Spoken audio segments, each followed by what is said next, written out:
అందరికీ నమస్కారం.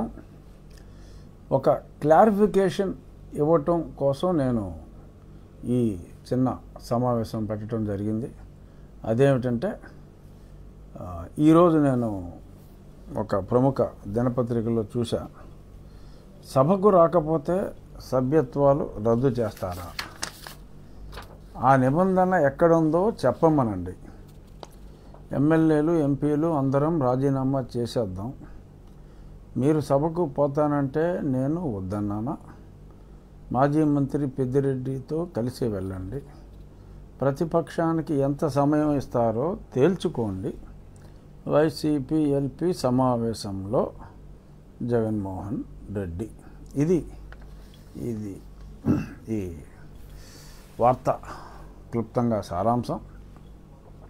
ఎందుకంటే చాలామందికి కన్ఫ్యూజన్ రావచ్చు. జగన్మోహన్ రెడ్డి గారు మరి పార్లమెంట్ సభ్యులుగా చేశారు, అలాగే మరి ప్రతిపక్ష నాయకుడిగా గతంలో 5 ఏళ్ళు ఉన్నారు, 5 సంవత్సరాలు ముఖ్యమంత్రి చేశారు. ఆయనకి రూల్స్ తెలియకుండా ఇంత కామెంట్ చేస్తారా అని డెఫినెట్గా కొద్దిమంది అయినా సరే కన్ఫ్యూజ్ అయ్యే అవకాశం ఉందేమో అని నాకు అనిపించింది. ఎందుకంటే 2-3 నాకు ఫోన్ చేశారు, ఏమండి ఆయన మాజీ ముఖ్యమంత్రి కదా, అంత క్లియర్గా అడుగుతున్నారు, మరి నిజంగా ఆ నిబంధన ఉందా అని చెప్పి అడిగితే నేను చెప్పాను, ఇంతకుముందు 3-4 సందర్భాల్లో అని కూడా చెప్పడం జరిగింది. ఇప్పుడు మళ్ళీ చెప్పవలసిన అవసరం ఉందేమో అని నాకు అనిపించి ఆ క్లారిఫికేషన్ ఇవ్వటానికి 190 (4) భారత రాజ్యాంగం. ఎవరైనా సరే ఎప్పుడైనా జస్ట్ ఈ 190 అన్నదే నోట్ చేసుకోండి, సరిపోతుంది. చాలా స్పష్టంగా అందులో ఉంది, ఎవరైనా లీవ్ ఆఫ్ ఆబ్సెన్స్ అడగకుండా కంటిన్యూస్గా సమావేశాలు 60 రోజుల పాటు రాకపోతే వారు శాసన సభ్యత్వం ఆర్ పార్లమెంటు సభ్యత్వానికి అనర్హులవుతారు అని స్పష్టంగా ఉంది. అది అసెంబ్లీకి under 187 (2) rules of procedure and conduct of business in the AP అసెంబ్లీలో ఆ రాజ్యాంగంలోని ఆ 190 అధికరణాన్ని తీసుకొని అసెంబ్లీ రూల్స్లో కూడా చాలా స్పష్టంగా పేర్కొనడం జరిగింది. ఇది కూడా అసెంబ్లీ ఆ రూల్స్ కూడా నెట్లో ఉంటాయి.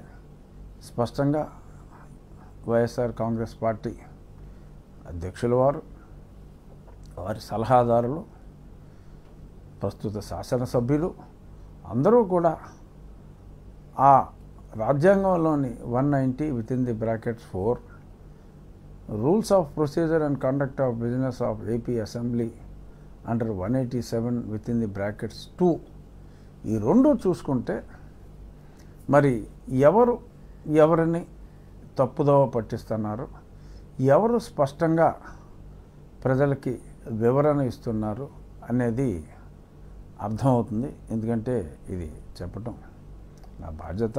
ఇకపోతే మరి ప్రతిపక్షానికి ఎంత సమయం ఇస్తారో మరి కొంతమంది ఎమ్మెల్యేలని వెళ్ళి తేల్చుకోమన్నారు. ప్రతిపక్షానికి ఎంత సమయం ఇవ్వాలి అనేది అది ఓన్లీ కొన్ని పర్టిక్యులర్, ఇప్పుడు బడ్జెట్ ఉంది, లేదు గవర్నర్ గారి తీర్మానానికి ధన్యవాదాలు తెలిపేది ఉంది, అలా కొన్ని బిల్స్కి ఆ బిల్లు మీద మాట్లాడేటప్పుడు బిజినెస్ అడ్వైజరీ కమిటీలో ఆ బిల్స్ వచ్చినప్పుడు ఏ పార్టీకి ఎంత సమయం ఇవ్వాలి అంటే ఆ పార్టీల స్ట్రెంగ్త్ని బట్టి ఆ సమయం ఉంటుంది.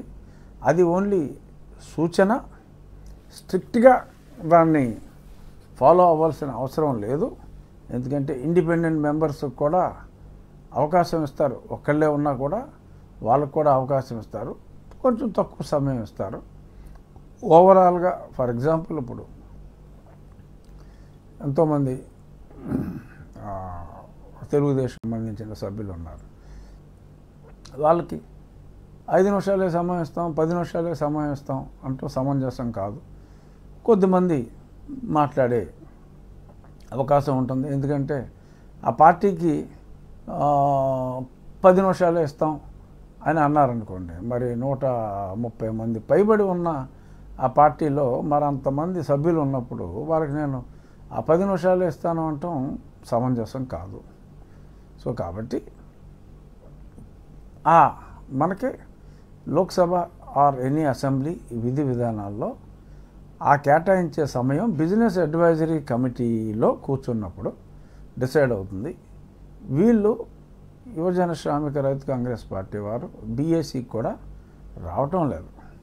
వచ్చినప్పుడు ఈ పర్టికులర్ టాపిక్ మీద మాకు కాస్త ఎక్కువ సమయం ఇవ్వండి అని వారు అడిగితే శాసనసభాపతి గారు కన్సిడర్ చేయొచ్చు.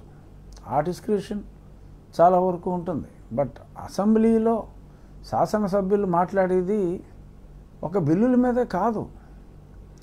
0 అవర్ ఉంటుంది. మెయిన్గా ముఖ్యంగా ప్రశ్నోత్తరాల సమయం క్వశ్చన్ అవర్ ఉంటుంది. ప్రతిరోజు క్వశ్చన్ అవర్లో 2 ప్రశ్నలు వైఎస్ఆర్ కాంగ్రెస్ పార్టీ వారికి వస్తున్నాయి. కాకపోతే వారెవరో సభలో ఉండలేదు. ప్రతి ప్రశ్నకి కనీసం 10 నిమిషాల పాటు మినిమం చర్చ జరుగుతుంది. కొన్ని ప్రశ్నలకి ఒక్కొక్కసారి 20 నిమిషాలు కూడా చర్చ జరుగుతుంది. మరి వారి 2 ప్రశ్నలకి వారు ఉంటే మరి చాలా సమయం వారికి ఆటోమేటిక్గా కేటాయించడం జరిగి ఉండేది. అలాగే 0 అవర్లో రెస్ట్రిక్షన్స్ ఏమీ లేవు. కాలింగ్ అటెన్షన్ అని ఒక ఆయుధం ఉంది.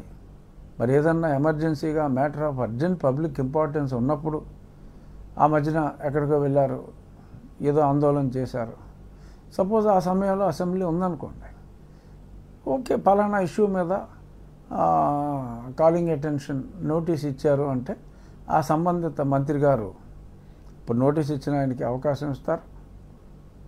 ఆ సంబంధిత మంత్రి గారు సమాధానం చెప్తారు. షార్ట్ డిస్కషన్ ఒక అరగంట సేపు దాని మీద కూడా చర్చ జరుగుతుంది. అలాగే అడ్జర్న్మెంట్ మోషన్ అని ఉంటుంది. ఏదన్నా ఇంతకు మించి ఎమర్జెన్సీ వస్తే అప్పటికప్పుడు సభ రెగ్యులర్ బిజినెస్ని ఆపి కూడా 10% మంది సంతకం పెట్టవలసిన అవసరం ఉంది అక్కడ. అంటే మన సభ్యుల సంఖ్య 175 ఉంటే సుమారు ఒక 18 మంది సంతకం పెడితే ఆ మ్యాటర్ ఇంపార్టెన్స్ని బట్టి అది కూడా అలౌ చేస్తారు, అడ్జర్న్మెంట్ మోషన్. సో ఇలాగా సభ్యులు మాట్లాడటానికి ఎన్నో ఉన్నాయి శాసనసభలో. అంతేగాని నాకు ఎంత సమయం ఇస్తారో కనుక్కొని అంటే నువ్వు కాలింగ్ అటెన్షన్ ఇస్తావా, అడ్జర్న్మెంట్ మోషన్ ఇస్తావా, నువ్వు ప్రశ్నోత్తరాల సమయంలో అడుగుతావా, 0 అవర్లో అడుగుతావా అన్నదేమీ తెలియకుండా మరి నాకెంత సమయం ఇస్తారు, మీకెంత సమయం ఇస్తారు, మీరే తెలుసుకోండి పోండి అని అంటాం.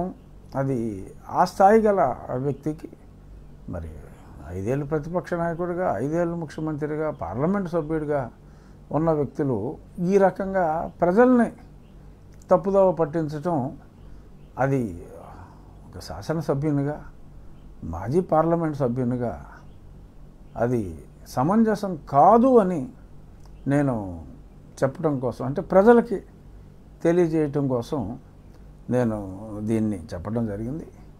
సో మాట్లాడాలి అని అంటే ఇన్ని అవకాశాలు ఉన్నాయి, ఇన్ని రకాలుగా మాట్లాడవచ్చు. స్పెసిఫిక్గా పలానా బడ్జెట్ మీద మాట్లాడాలి, ఇంకాస్త సమయం ఇవ్వండి అధ్యక్ష అని చెప్పి వారు అడిగితే తప్పకుండా కన్సిడర్ చేసే అవకాశాలు ఎక్కువ ఉంటాయి. శాసనసభలో సభ్యతా సంస్కారాలతో మాట్లాడుతున్నప్పుడు తప్పకుండా కాస్త సమయం ఎక్కువ ఇచ్చే అవకాశాలే ఉంటాయని చెప్పి సవినయంగా ఇది తెలియజేస్తున్నా. ఇంకా మరి గతంలో మరి ఇప్పుడు ముఖ్యమంత్రి గారు సభకు రాలేదు, అప్పుడు మేమేమన్నా ఈ రకంగా ఈ రూల్స్ చెప్పామా అన్నారు. అసలు 5 సంవత్సరాల కాలంలోనే శాసనసభ నిర్వహించిన రోజులు చాలా తక్కువ.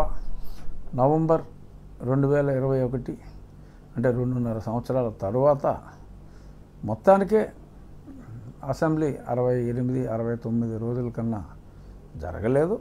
5 సంవత్సరాలు కలిపి ఆ కొరవ 2.5 సంవత్సరాల్లో కనీసం 35 రోజులు కూడా సభ జరగలేదు. కాబట్టి ఆ ప్రశ్నే ఉత్పన్నం కాలేదు. ఈయన మొదటి రోజు నుంచే రానని చెప్పటం జరిగింది. కాబట్టి ఆ రూల్ అన్నది రాజ్యాంగంలో రాసి ఉన్నది. మరి అది రాజ్యాంగమే తప్పు అని ఈయన అంటారా? మరి రాజ్యాంగం చదవకపోవటం ఆయన తప్పని ప్రజలు అనుకుంటారేమో అన్న విచక్షణ లేకుండా మరి వారు ఎందుకని మాట్లాడారో. ఎందుకంటే ఈ ఇష్యూ నేను గతంలో 1-2 సార్లు మాట్లాడున్నాను. కాబట్టి ఈరోజు అంటే ఈ పేపర్లో వచ్చిన వార్త నిజమని నేను భావించి నేను ఈ క్లారిఫికేషన్ ఇవ్వటం కోసం ఈ చిన్న సమావేశం పెట్టడం జరిగింది. మీరు ఇన్ని అవకాశాలు ఉన్నాయి.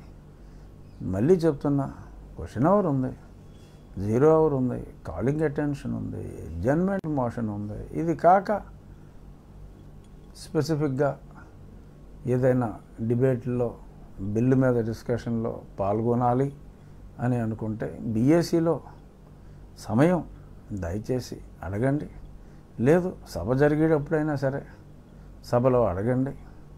అడిగిన తర్వాత సమయం ఇవ్వకపోతే ఇదిగో చూసారా ఇవ్వలేదు సమయం అని మాట్లాడటం ఎంతో కొంత సమంజసం అవుతుందేమో. కానీ అసలు సభకే రాకుండా మరి ఈ రకంగా మాట్లాడటం అది సమంజసం కాదు అని సవినయంగా వైఎస్ఆర్ కాంగ్రెస్ పార్టీ శాసనసభ్యులకి తెలియజేస్తున్నాను. చూద్దాం మరి క్లారిఫికేషన్ తర్వాత మరి సభలో ఏమన్నా మార్పులు ఉంటాయేమో. మార్పులు ఉండాలని ఆశిద్దాం. నమస్కారం.